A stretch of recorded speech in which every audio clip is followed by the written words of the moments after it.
What I'm about to say might be hard for some ladies to hear, especially those of you who have maybe suffered from trauma or abuse, or you live with guilt and shame. I want to encourage you to hang tight with me for just a minute.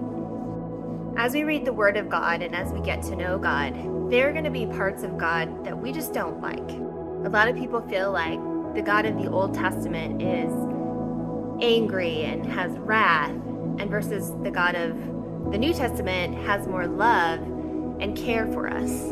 But the truth is, God doesn't change. God coexists in both the Old Testament and the New Testament.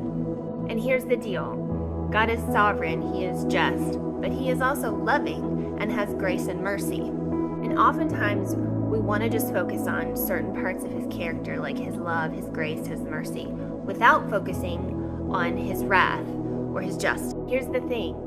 He can't have love and mercy and grace without also having justice and a righteous wrath.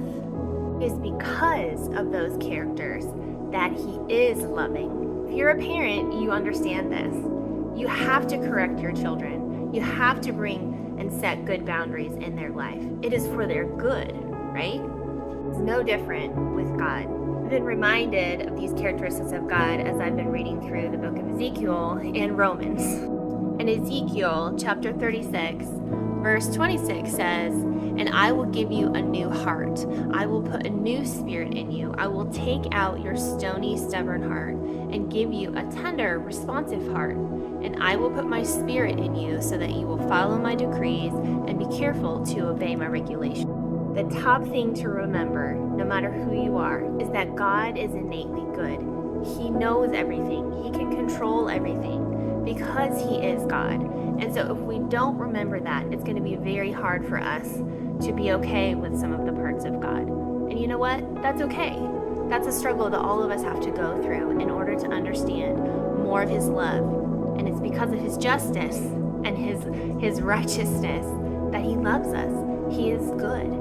And so if you struggle with this, I totally get it. It's very normal. Keep pressing into the Lord. Keep asking the questions. Keep reading the Word, because He will reveal Himself to you and you will really completely begin to understand that He really is good and He has your best interest at heart.